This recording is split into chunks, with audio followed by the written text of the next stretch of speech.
Assalamualaikum warahmatullahi wabarakatuh.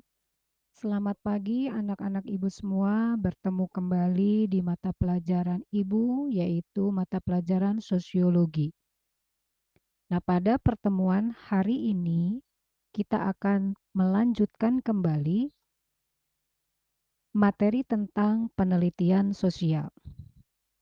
Tapi untuk mengingatkan kembali bahwa materi ini memang erat kaitannya dengan materi yang sudah kita bahas sebelumnya, yaitu tentang apa sih peran dan fungsi atau kegunaan ilmu sosiologi. Nah, sekedar mengingatkan saja bahwa sosiologi itu memiliki beberapa kegunaan. Yang pertama, ada yang masih ingat tidak? Apa coba? Oke, yang paling pertama adalah bahwa sosiologi itu memiliki manfaat, yaitu sebagai konsultan kebijakan. Ya, konsultan kebijakan ini biasanya sosiolog itu akan diminta oleh pemangku kebijakan ketika akan melakukan proses pembangunan misalnya atau akan memulai pembangunan. Nah, biasanya ketika akan menggulirkan pembangunan biasanya muncul berbagai macam kendala ya dari masyarakat. Nah, oleh karena itu, maka sosiolog diminta untuk memberikan perencanaan sosial, bagaimana caranya supaya pembangunan itu bisa berjalan lancar. Nah, kemudian berkaitan dengan itu, maka untuk mengumpulkan data-data, maka eh, sosiolog juga merupakan atau memiliki fungsi sebagai ahli riset. Dan tentu saja ahli riset ini yang kita akan bahas hari ini, yaitu sebagai peneliti sosial. Nah, tentu saja untuk menjadi seorang peneliti sosial, seorang sosiolog itu nanti di dalam kerjanya dia akan mengumpulkan data-data dari masyarakat apa saja yang dibutuhkan. Nah, oleh karena itu dasar-dasar inilah nanti yang akan coba kita terapkan pada kalian ya, bagaimana ketika kalian menjumpai suatu permasalahan dalam kehidupan di sekitarmu. Nah, dengan adanya dasar keinginan untuk memecahkan permasalahan atau mencari solusi itulah makanya kemudian pada pertemuan kali ini kita akan coba bahas seperti apa sih metode atau teknik ketika seorang mau melakukan penelitian sosial, ya. Nah, penelitian sosial ini jadi nanti kita akan lihat kenapa sih kita harus melakukan penelitian sosial. Nah, tadi sudah disampaikan bahwa kenapa kita tergerak untuk melakukan penelitian sosial, sekali lagi karena kita ingin memberikan sumbangan atau ingin membantu memecahkan masalah-masalah yang ada di sekitar kita. Ya minimal mungkin bagi kalian bisa melihat di lingkunganmu, entah di rumah, entah di dalam kehidupan sekitar rumah ataupun mungkin di lingkungan sekolah, itu sebenarnya banyak sekali permasalahan-permasalahan yang kemudian kalau kamu tergerak untuk melakukan atau ingin mencari penyelesaian, kamu bisa memulai dengan melakukan atau mempraktekkan seperti apa kerja seorang peneliti. Nah, jadi pada intinya kenapa kita harus melakukan penelitian sosial? Jadi pada intinya adalah kita dibiasakan itu harus bisa peka atau sensitif terhadap permasalahan yang ada di sekitar kita sendiri dan kemudian tergerak untuk mencari penyelesaian masalahnya. Ya, karena tentu saja kehidupan kita ini ingin selalu harmonis tanpa masalah. ya, dan lain sebagainya. Itu jadi kenapa kita harus melakukan penelitian sosial. Nah, kemudian yang berikutnya, ya, biasanya penelitian itu dilakukan oleh para sosiolog tentu saja untuk mengumpulkan data-data dan fakta-fakta. Data dan fakta tentang apa? Yaitu tadi, tentang permasalahan-permasalahan yang ada di dalam lingkungan kehidupan masyarakat, ya. Nanti kita akan coba contohkan seperti apa permasalahan yang muncul dalam kehidupan masyarakat.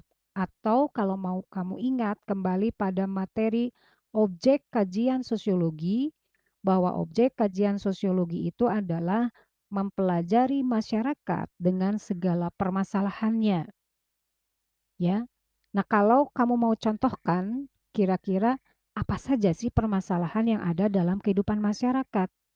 Nah, kalau kita persempit saja agar daya pikirmu atau daya imajinasimu itu bisa lebih terfokus, coba kalian sempitkan.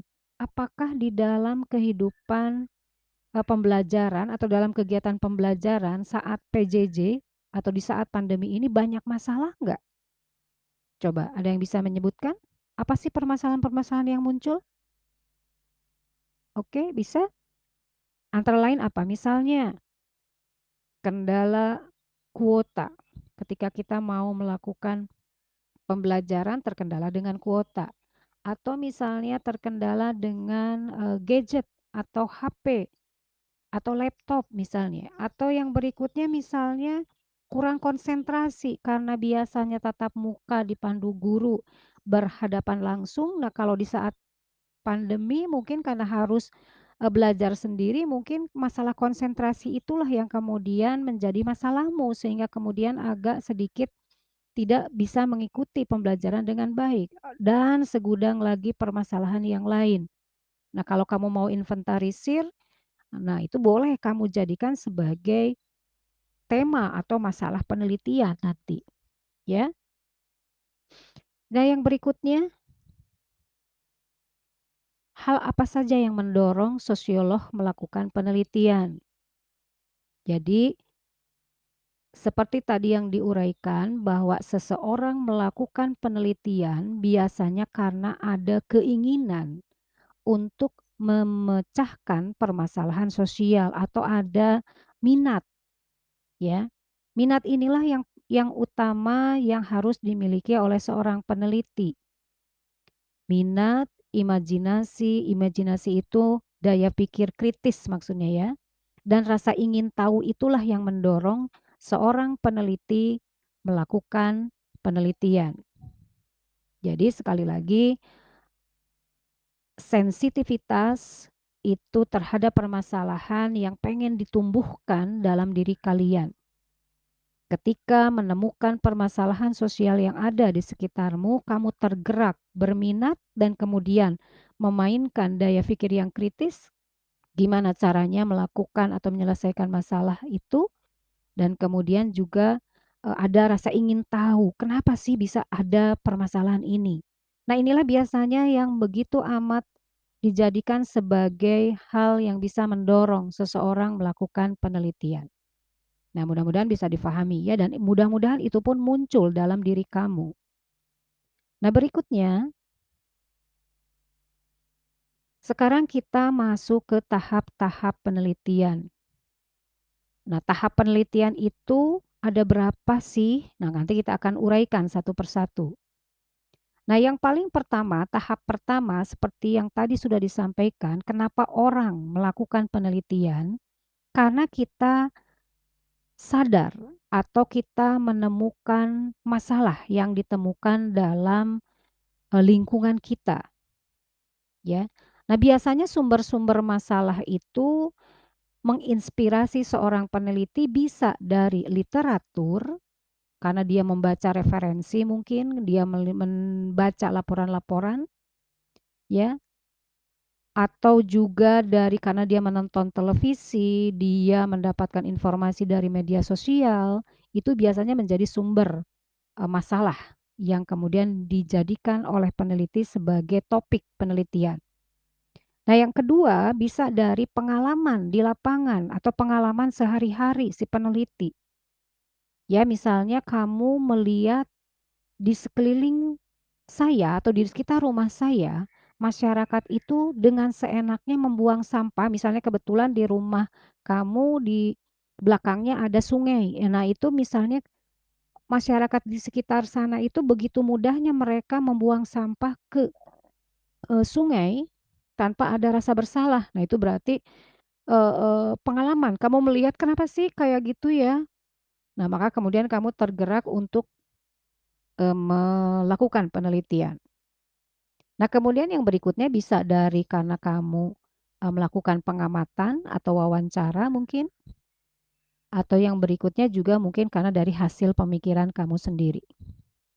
Nah, biasanya masalah yang layak diteliti itu yang pertama karena memiliki makna yang tinggi, jadi kamu mengambil topik atau tema itu karena memiliki makna atau kegunaan praktis yang tinggi. Misalnya dicontohkan kamu mengambil tema tentang pemanfaatan sampah plastik misalnya, bekas botol minuman.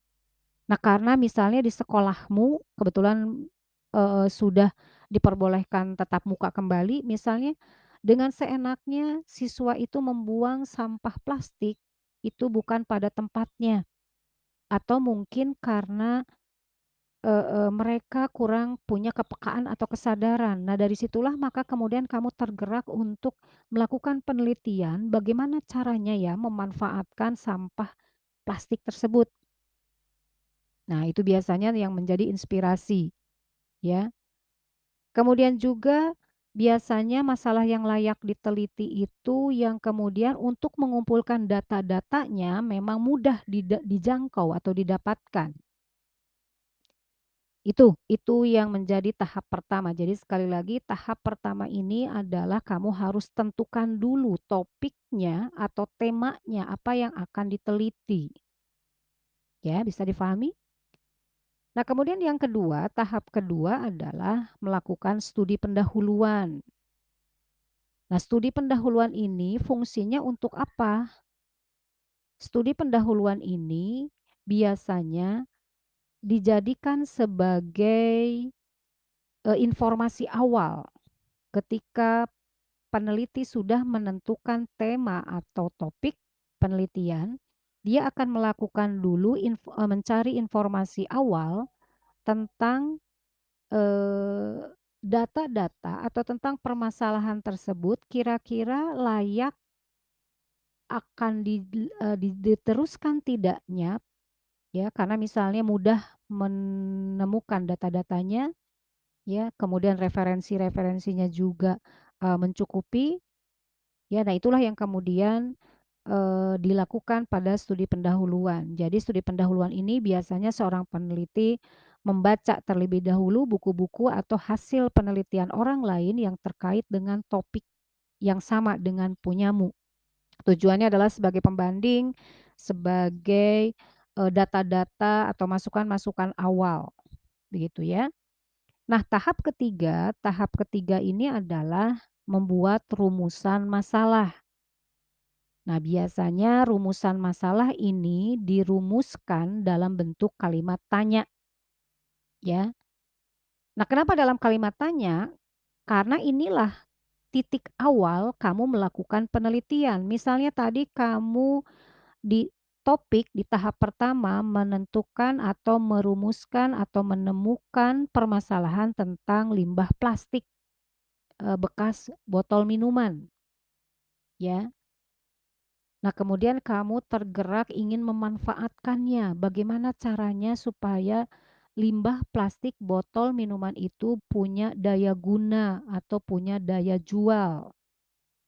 Nah, kemudian kamu ingin melakukan penelitian yaitu tentang membuat produk.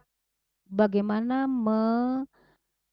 melakukan mereka ulang limbah sampah itu supaya punya daya jual.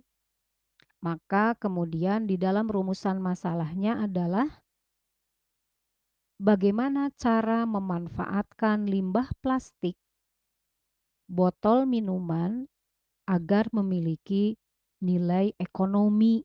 Nah, itu berarti kan kamu ingin tahu bagaimana nih cara mendaur ulang limbah botol minuman plastik agar memiliki daya jual secara ekonomi. Nah, jadi sekali lagi biasanya rumusan masalah itu dikemas atau dirumuskan dalam kalimat tanya. Oke, kita lanjutkan setelah tahap ketiga yang berikutnya adalah tahap keempat. Nah, tahap keempat ini yaitu menentukan metode penelitian, ya. Nah, metode penelitian ini nanti kita akan bahas tersendiri pada slide-slide berikutnya. Hanya kalau metode penelitian ini nanti kamu akan menemukan ada 3 metode penelitian yang bisa dipilih, tergantung rumusan masalah yang kamu rumuskan tadi, ya. Ada metode penelitian kualitatif, ada kuantitatif, nanti pakai analisa statistik, ada metode penelitian campuran, ya. Arti campuran ini artinya memadukan 2 metode tadi, yaitu kualitatif dan kuantitatif. Nah, nanti kita akan kupas apa sih itu metode penelitian kualitatif, kuantitatif, dan campuran. Nah, tahap berikutnya, tahap kelima adalah melakukan survei atau mengumpulkan data. Ya, artinya kita sudah akan melakukan pengamatan kalau memang nanti instrumen yang dibutuhkannya atau alat pengumpul datanya mau mengamati atau observasi. Kemudian juga bisa wawancara atau angket atau studi dokumenter. Artinya di tahap kelima ini itu kita sudah akan ke tempat penelitian. Nah, nanti tergantung teknik pengumpulan datanya itu kamu bisa pilih. Teknik pengumpulan data atau alat pengumpul data itu nanti kurang lebih ada 4. Yang pertama bisa dengan kamu menyebar angket, bisa yang kedua dengan melakukan wawancara, bisa dengan melakukan observasi, atau yang keempat dengan melakukan studi dokumenter. Studi dokumenter itu artinya studi referensi. Jadi kamu mengumpulkan data-datanya dari referensi-referensi, bisa dari media cetak atau media elektronik, ya. Nah, kemudian yang tahap keenam itu adalah mengolah data dan analisis data penelitian. Nah, inilah yang kemudian tadi berkaitan dengan metode penelitian nomor 4 tadi. Ya, kalau kualitatif yang dipilih itu biasanya nanti memakai prosentase, tapi kalau yang kuantitatif itu biasanya nanti pakai ada analisa statistik. Ya, nanti kita akan uraikan dalam pertemuan berikutnya. Ya, bagaimana cara mengolah data atau analisis data tersebut. Nah, itulah tahap-tahap penelitian. Kita akan lihat ya. Tahap penelitian yang ketujuh, setelah selesai kita mengolah data dan menginterpretasikan data, artinya sudah sampai pada kesimpulan. Ya, tahap berikutnya adalah kemudian kamu membuat laporan penelitian. Artinya, kamu laporkan langkah-langkah penelitianmu dari awal sampai akhir. Itu dilaporkan dalam laporan tertulis di mana nanti sistematika penulisannya akan dijelaskan kemudian. Jadi nanti jadilah karya ilmiah. Nah, jadi karya ilmiah itu nanti ada sistematika cara menulisnya atau membuat laporannya seperti apa, ya. Nah, pada tahap terakhir adalah membuat kesimpulan dan rekomendasi. Artinya, di tahap inilah nanti kamu bisa sampai pada titik kesimpulan ya dari permasalahan yang kamu ajukan atau yang kamu rumuskan di rumusan masalah pada tahap-tahap awal tadi atau tahap ketiga. ya. Dan kemudian rekomendasimu apa tentang permasalahan tersebut. Nah, rekomendasi itu bisa nanti berupa solusi praktis yang bisa dipraktekkan, artinya bisa diterapkan dalam kehidupan masyarakat yang memiliki permasalahan yang kamu angkat, ya. Nah, itulah kurang lebih tahap-tahapan penelitian. Jadi kurang lebih secara umum ada 8 tahap penelitian, ya. Nah, bagaimana bisa difahami? Silahkan kalau ada yang tidak difahami boleh ditanyakan dengan cara chat Ibu di grup, ya. Oke, kita akan lanjutkan materi kita adalah pada metode penelitian. Nah, tadi yang Ibu bilang metode penelitian ini ada 3. Ada metode penelitian kualitatif, ini biasanya atau maksudnya adalah metode penelitian yang mengutamakan kualitas data. Bentuk datanya biasanya pernyataan, pendapat, deskripsi dari subjek penelitian. Nah, seperti apa metode kualitatif? Misalnya kalau kamu ingin minta atau ingin mengetahui faktor penyebab siswa malas mengerjakan tugas. Nah, berarti kamu ingin tahu apa sih faktor penyebab siswa malas mengerjakan tugas pada mata pelajaran X misalnya? Nah, berarti nanti kamu akan merumuskan rumusan masalahnya adalah dalam bentuk kalimat tanya, apa faktor penyebab siswa malas mengerjakan tugas mata pelajaran X? Nah, itu kan nanti kamu akan kumpulkan datanya setelah menetapkan subjeknya, misalnya yang mau ditelitinya siswa kelas 10 tahun pelajaran 2021-2022 SMA Negeri 23 Bandung. Nah, itu yang menjadi subjeknya.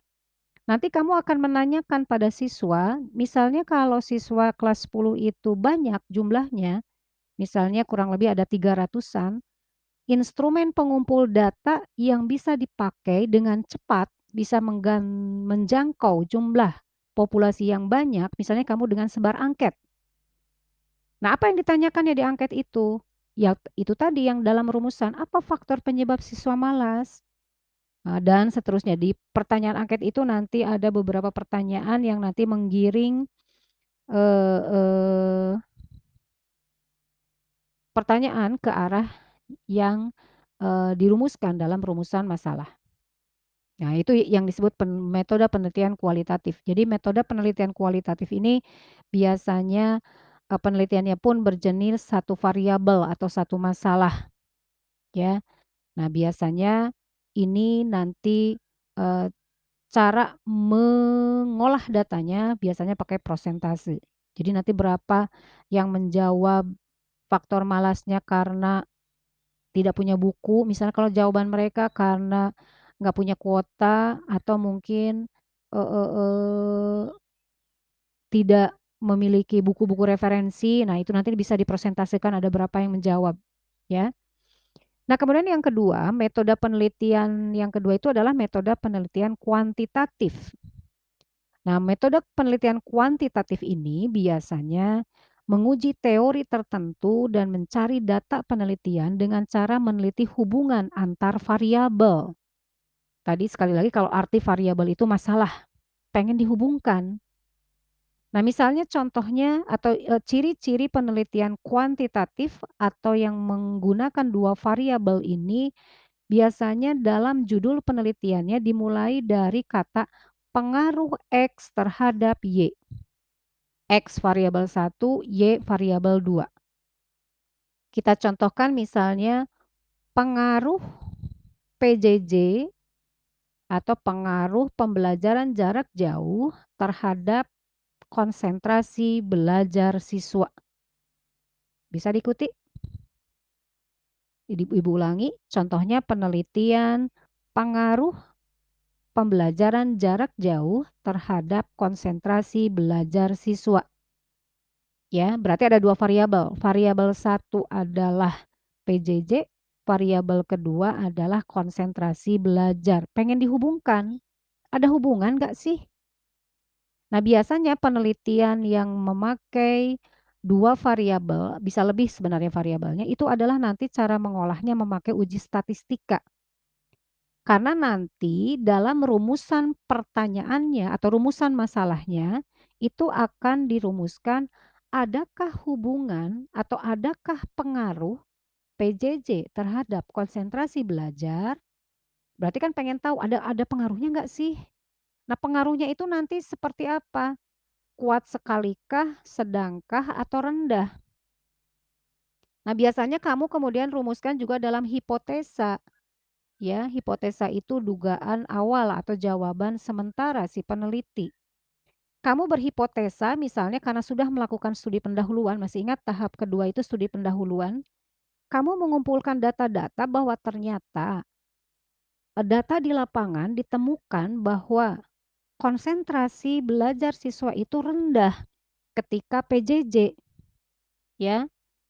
Misalnya karena faktor nggak ketemu gurunya, kemudian tidak mood, artinya motivasinya rendah karena kurang diberikan pengarahan secara langsung.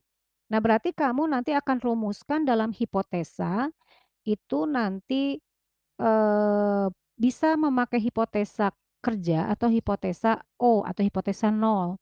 Biasanya kalau kamu cukup data bahwa bukti kalau tidak dengan PJJ konsentrasi menjadi rendah, maka kemudian kamu berani merumuskan dalam hipotesa kerja bahwa konsentrasi belajar siswa rendah ketika memakai pembelajaran jarak jauh. Nah, tentu saja berani menyebutkan rendah karena setelah tadi melakukan studi pendahuluan, fakta di lapangan menunjukkan itu. Nah, itu nanti pakai uji statistik namanya analisis regresi. Ada rumusnya. Nanti ada apa? Indikatornya. Angka sekian itu berarti pengaruhnya kuat sekali. Angka sekian sedang. Sedangkan angka yang ketiga misalnya rendah. Nah, itu memang perlu latihan nanti atau kita perlu melakukan praktek bagaimana cara mengolah data kuantitatif, ya. Nah, yang memang Ibu sarankan mungkin sebagai kita atau kita sebagai peneliti awal, kita pakailah yang penelitian berjenis kualitatif saja dulu, yang artinya yang satu variabel. Karena nanti biar tidak keteteran atau tidak mengalami kesulitan ketika mengolah datanya. Nah, yang kemudian yang berikutnya adalah metode penelitian campuran. Artinya campuran ini berarti menggabungkan metode penelitian kualitatif dan kuantitatif, ya. Nah, ini biasanya untuk lebih menguatkan data-data baik yang berupa angka atau subjek penelitian. Nah, ini pun nanti kita akan coba pelajari lebih lanjut dalam video berikutnya, ya. Jadi ini menjelaskan saja bahwa ternyata metode penelitian ini kita bisa memilihnya ada 3, ya, tergantung atau disesuaikan dengan rumusan masalah dan judul penelitian. Nah, yang berikutnya adalah kita harus tahu sumber penelitian. Sumber penelitian ini adalah tempat, orang, bisa benda yang punya manfaat besar bagi peneliti sebagai eh, sumber data, ya.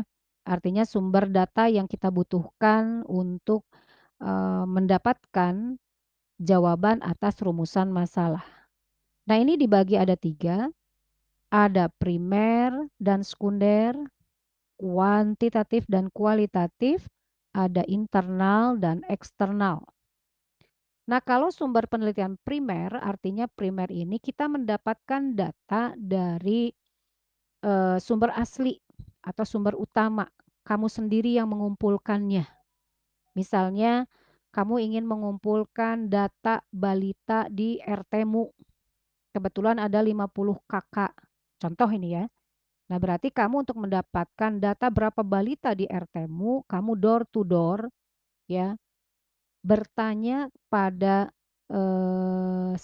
ibu atau bapak mungkin yang ada di rumah itu atau pada orang tua berapa anak balita yang ada di rumahnya. terus kamu tulis sampai selesai. Nah, berarti kamu sendiri mengumpulkan datanya, berarti kamu termasuk mengumpulkan data primer. Sedangkan kalau data sekunder, biasanya data sekunder ini data yang kamu dapatkan dari hasil olahan orang lain. Misalnya tadi berkaitan dengan contoh pengen mengumpulkan data anak balita di RT-mu. Kamu nggak perlu door to door, cukup dengan kamu mendatangi ketua posyandu, ya. Di posyandu itu ada buku catatan berapa anak balita di setiap RT. Nah, kamu tinggal meminta saja datanya. Nah, berarti kamu mengumpulkan datanya bukan mengumpulkan sendiri, tapi dari hasil olahan orang lain. Yang berikutnya yang perlu diketahui juga adalah kamu harus tahu apa sih yang dimaksud dengan data kuantitatif dan kualitatif. Nah, biasanya kuantitatif ini berkaitan dengan data-data yang kamu kumpulkan berupa angka-angka. Biasanya berupa angka ini misalnya kamu ingin mendata, ya tadi yang disebut berapa jumlah anak balita, itu berarti sudah angka nanti. Misalnya di rumah nomor satu anak balitanya ada 2, di rumah nomor 2 anaknya ada balitanya anak 3 dan seterusnya. Atau misalnya kamu pengen mendata berapa berat badan teman-teman kamu yang ada di dalam satu kelas misalnya. Nah, itu berarti datanya data kuantitatif. Sedangkan kalau data kualitatif ini data yang kamu dapatkannya berupa kata-kata, berupa uraian, berupa deskripsi. Misalnya kalau kamu bertanya pada teman tadi yang misalnya apa faktor yang menyebabkan kamu malas PJJ misalnya. Nah, itu pasti dia nanti mengemukakan alasannya memakai kata-kata. Nah, itulah data kualitatif. Bisa dipahami ya? Nah, yang berikutnya data internal. Data internal ini artinya data yang kamu dapatkannya dari lingkungan di dalam kamu melakukan penelitian. Misalnya kamu ingin mendapatkan data jumlah siswa kelas 10 di SMA 23. Nah, ini bisa kamu dapatkannya bisa primer, bisa sekunder. Nanti tergantung. Kalau kamu sanggup mengumpulkan jumlah siswa kelas 10 dengan menghitung sendiri, berarti kamu dapatkannya primer. Ini di SMA kamu, di SMA 23. Tapi kalau tidak, kamu datang ke Wakasek kurikulum misalnya minta data, Pak boleh saya minta data siswa kelas 10. Nah, berarti itu data sekunder nanti. Nah, ini ada internal. Jadi data itu didapatkannya di dalam lingkungan. Nah, kalau eksternal misalnya kamu mendata kamu penelitiannya di SMA 23, tapi kamu ingin juga pengen dapat data masyarakat yang ada di sekitar SMA 23. Karena berkaitan kenapa perlu ditanyakan ya mungkin berkaitan dengan rumusan masalah yang ingin kamu dapatkan. Nah, itu berarti eksternal itu berarti yang didapatkannya data yang dari luar lingkungan. Nah, itu yang perlu kamu pahami tentang sumber-sumber penelitian, mudah-mudahan bisa difahami. Yang berikutnya adalah, nah, sekarang kita masuk ke etika penelitian. Ternyata untuk menjadi seorang peneliti itu harus ada etikanya. Nah, seperti apa etika penelitian itu? Kita akan lihat. Yang pertama, kamu dilarang keras melakukan plagiator atau plagiasi, artinya menjiplak karya orang, ya. Nah, biasanya itu dilarang keras. Kalau ketahuan kamu melakukan plagiarisme, itu kamu di backlist, penelitianmu dianggap tidak sah, ya. Yang kedua adalah kamu harus minta izin terlebih dahulu atau membuat surat rekomendasi dari institusi di mana kamu berada kalau mau jadi peneliti. Apalagi tadi misalnya kamu pengen mencari data eksternal ya atau yang ada di dalam luar lingkunganmu itu kamu harus punya surat izin. Misalnya dari kepala sekolah ya bahwa kamu memang sedang melakukan penelitian. Kemudian yang berikutnya harus menjaga sopan santun selama melakukan pengumpulan penelitian, terutama misalnya ketika menyebar angket, ketika melakukan wawancara, nah itu yang terutama. Mohon izin dulu apakah Bapak atau Ibu bersedia enggak saya wawancara. Dan kemudian bahasanya pun harus yang sopan, ya. Nah itu etika penelitian. Yang berikutnya adalah apalagi yang menjadi etika penelitian adalah kamu harus menjaga kerahasiaan identitas subjek penelitian. Jadi, ketika kamu melakukan atau mengumpulkan data dari subjek penelitian, kamu harus jaga rahasianya, nggak boleh dijadikan bahan gosip, nggak boleh dibilang-bilang ke orang. Itu adalah kamu harus jaga benar, supaya privasi dia merasa aman, terjaga, begitu ya. Apalagi kalau menyangkut data-data yang sifatnya sensitif, ya. Yang berikutnya adalah peneliti tidak boleh memanipulasi data penelitian, artinya kamu merekayasa sendiri data. Kamu sebenarnya malas melakukan wawancara, kamu malas menyebarkan angket, nah kamu isi saja sendiri. Atau misalnya kamu menjawab sendiri atau mengarang-ngarang cerita, itu dilarang keras. Yang berikutnya adalah sedapat mungkin peneliti harus objektif dalam melakukan penelitian. Artinya objektif, apa adanya, tadi berkaitan dengan tidak boleh dimanipulasi, tidak boleh direkayasa, tidak boleh dilakukan sesuai kehendak sendiri. Jadi harus subjektif. Maaf diulangi, harus objektif, dilarang subjektif. Nah, begitu maksudnya. Ya, kalau subjektif itu berarti kamu yang merekayasa sendiri, kamu yang mengubah kondisi sebenarnya. Nah, itu dilarang keras. Ya. Nah, kurang lebih itulah etika yang harus dimiliki oleh kamu ketika mau menjadi seorang peneliti. Ya. Nah, mudah-mudahan itu bisa difahami, ya. Oke, selesai sudah pengantar penelitian sosial, ya, mulai dari awal sampai akhir, mudah-mudahan bisa bermanfaat dan kemudian bisa dijadikan sebagai dasar atau acuan atau kemudian dijadikan sebagai eh, landasan ketika kamu mau melakukan penelitian. Maaf bila dalam penjelasan ini ada hal-hal yang kurang berkenan, misalnya di dalam pemilihan kata-kata atau apapun yang mungkin kamu agak sedikit tidak memahami. Nah, sekali lagi, kalau ada yang mau ditanyakan atau minta penjelasan lebih detail, silakan sekali lagi lontarkan di grup kita, ya. Terima kasih sekali lagi atas perhatiannya, mudah-mudahan bisa bermanfaat.